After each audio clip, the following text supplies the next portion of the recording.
Halo, berjumpa lagi dengan saya Ali Maufuri di channel Menara Media Edukasi Indonesia. Oke, Menara Lovers, dalam kesempatan ini kita akan mulai mengupas buku Saku Keterampilan Dasar P3K dan Kegawat Daruratan di Rumah, masuk bab 1. Oke, dalam bab 1 ini yang kita kupas adalah konsep P3K dan Kegawat Daruratan di Rumah. Sebenarnya apa sih P3K dan Kegawat Daruratan itu? Oke, maksud dari P3K ialah memberikan pertolongan sementara kepada seseorang yang sakit mendadak dalam kurung kecelakaan sebelum ditolong oleh tim medis. Jadi ini bisa diterapkan di rumah. Apa yang perlu kita lakukan, apa yang perlu kita siapkan, kompetensi apa yang harus kita miliki. Maka insya Allah di buku ini sudah lengkap. Tinggal kita mempelajari dan menerapkannya. Dan di sini apa saja atau yang sakit mendadak. Nah, misalkan di sini jika kita tidak bisa menangani atau memberikan pertolongan secara dini, maka hanya akan ada dua: kecacatan dan kematian.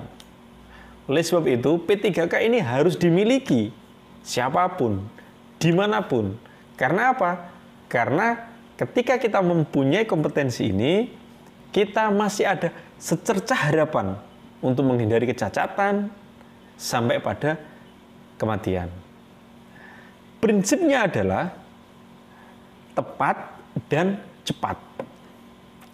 Kenapa kok tepat? Iya, karena kalau tidak tepat, maka pertolongan kita akan sia-sia.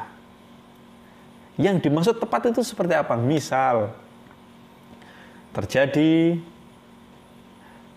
kecipratan atau terkena minyak goreng atau luka bakar misalnya. Kita pengen menolong, yang dimaksud tepat adalah kita guyur pakai air mengalir. Itu pertolongan yang tepat. Kalau yang tidak tepat, umumnya diolesi pasta gigi, kemudian diolesi minyak-minyak lain. Nah, itu kurang tepat. Maka tepatnya adalah diguyur air mengalir. Itu yang tepat. Dan semuanya sudah ada dalam buku ini. Kemudian cepat. Nah, kenapa kok cepat? Iya, karena kalau tidak cepat, maka dia akan lebih parah. Misalkan ada sesak, kemudian kita tidak cepat menangani, maka kekurangan oksigen dalam tubuh kita akan mempengaruhi kematian beberapa fungsi batang otak kita. Maka harus cepat. Maka prinsip pertolongan pertama pada kecelakaan atau kegawat daruratan adalah cepat dan tepat. Kemudian obat-obat apa aja sih yang minimal ada di rumah untuk menghindari kecacatan sampai pada kematian tadi? Maka yang perlu disiapkan adalah obat luar. Obat luar misalnya apa? Bisa salep. Ya. Untuk apa? Karena salep sendiri itu banyak macamnya. Untuk gatal misalnya, anti alergi, anti infeksi ada. Dan semuanya juga sudah dikupas dalam buku ini. Kemudian obat-obatan yang diminum seperti apa? Misal anti penurun panas, anti diare, tersediaan sirup, misalnya sirup batuk, sirup penurun panas untuk anak-anak. Nah, obat-obatan minimal itu ada di rumah. Sehingga apa? Sampai terjadi hal yang tidak kita inginkan, maka kita bisa menghindari dan bisa menyelamatkan korban atau keluarga kita hingga pelayanan kesehatan lanjutan. Peralatan lain yang perlu kita siapkan ada kasa, ada perban, ada plester, ada pinset, ada masker. Apalagi ini pandemi ya, maka perlu kita selain masker juga hand sanitizer. Itu perlu, dan membawa peralatan makanan sendiri. Jangan digabung. Nah, nanti untuk selengkapnya bisa memiliki buku ini. Di mana caranya? Bisa kontak kami atau datang langsung ke toko buku-buku di kota Anda. Peralatan lain, maka di sini ada mitelan atau semacam kain. Kain itu bisa segitiga atau segi empat, di mana fungsinya adalah bisa dibuat balutan atau untuk tali pembidaian seperti yang ada di gambar. Misalnya terjadi patah tulang atau tangan terkilir, maka bisa di model tangan kayak digendong atau dibopong. Misal terjadi pendarahan, baik di kaki, di kepala, bisa digunakan mitela ini atau semacam usungan. Pandu ya. Oke. Nah, yang dimaksud kegawat daruratan itu apa? Gawat. Gawat itu jika tidak ditolong, maka mengancam jiwa atau mengancam nyawa. Jadi, jika tidak ditolong, bisa berakibat pada kematian. Itu gawat. Darurat membutuhkan penanganan dengan sifat segera. Makanya gawat darurat adalah segera ditolong. Kalau tidak segera, ancamannya dua tadi, kecacatan atau kematian. Ini sangat resiko bagi masyarakat yang tinggal di pedesaan atau mohon maaf di kampung-kampung yang jauh dari layanan kesehatan. Ketika tidak menguasai atau belum mengerti tentang penanganan secara dini, saat dibawa ke tempat pelayanan yang berkilo-kilo jaraknya, belum lagi ada transport, belum lagi misal di rumah sendirian, sehingga apa? Misalnya terjadi pendarahan, nyampe ke tingkat lanjutan sudah, mohon maaf, sudah terlambat. Maka sebelum itu terjadi dan kita tidak mau itu terjadi, maka kita mumpuni dulu untuk menguasai teknik ini. Misal, yang paling umum, penyebab kegawatan terjadi pada gangguan. Gangguan apa? Gangguan pernafasan, sesek. Kemudian, gangguan pada perdarahan. Lah, ini yang umumnya terjadi di rumah, terutama masyarakat yang punya riwayat sesak ya, PPOK, penyakit paru, obstruksi menaun atau kronik, atau yang punya asma, itu bahaya. Makanya minimal punya obat-obatan untuk menanggulanginya. Terjadinya pendarahan misal, kalau kita tidak mampu menghentikan atau mencegah pendarahan itu terus-menerus keluar, maka pastilah kita akan terjadi shock. Saat shock, tidak hanya kecacatan yang mengancam, tapi juga kematian.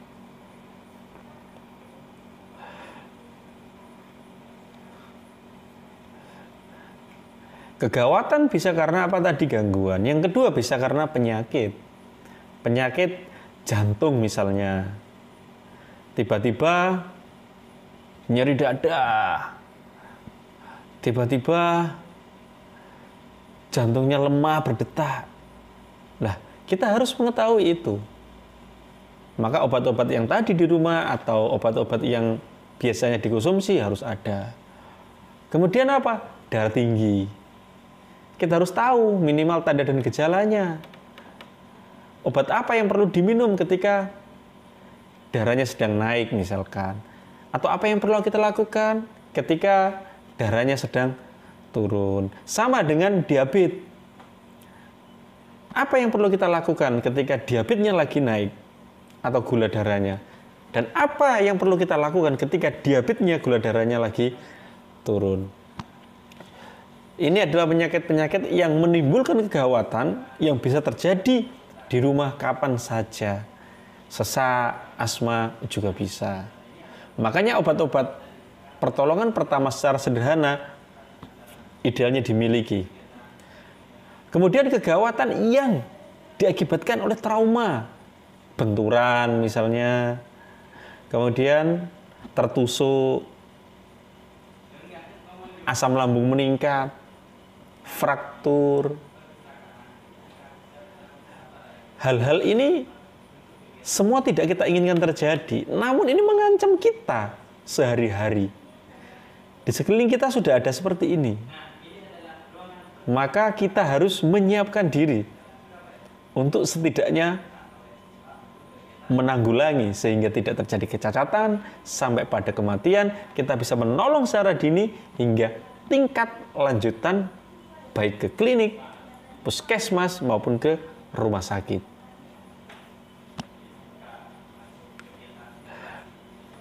Kemudian prinsip pertolongannya adalah ini bagi penolong ya. Maka ada 3 rumus 3A. Saat kita mau menolong maka perhatikan 3A. Aman penolong, aman pasien, dan aman lingkungan. Lah, yang dimaksud aman penolong gimana? Misalnya terjadi kecelakaan ataupun pendarahan saat kita mau melakukan pertolongan, maka kita harus pakai inskun. Kenapa? Niat kita baik, ternyata yang kita tolong, mohon maaf, punya penyakit lain. Di mana penyakit itu malah bisa membahayakan kita. Maka kita harus menjaga keamanan kita. Kita harus menggunakan masker. Aman penolong. Kemudian aman pasien. Misalkan ketika terjadi kecelakaan, jangan buru-buru kita langsung menolong. Kita lihat dulu kondisinya seperti apa. Apakah ada fraktur atau patah tulang di area tulang belakang. Apakah kita sudah membawa semacam pengaman untuk lehernya atau collar brace? Maka pasien pun harus diperhatikan keamanannya. Saat terjadi fraktur, bagaimana kita mengangkatnya, misalnya terjadi di kaki atau di tangan. Apakah perlu kita pasang bidai dulu? Maka itu kita perhatikan. Aman lingkungan. Misalkan ketika ada kebakaran yang memungkinkan belum aman, masa kita mau masuk? Kita mau menolong korban, apa kita siap menjadi korban? Makanya aman lingkungan itu juga perlu.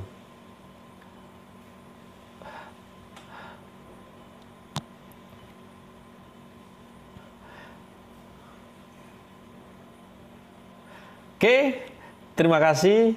See you next time di part 2 bedah buku P3K dan kegawat darurat di rumah. Tetap stay tune di channel Menara Media Edukasi Indonesia.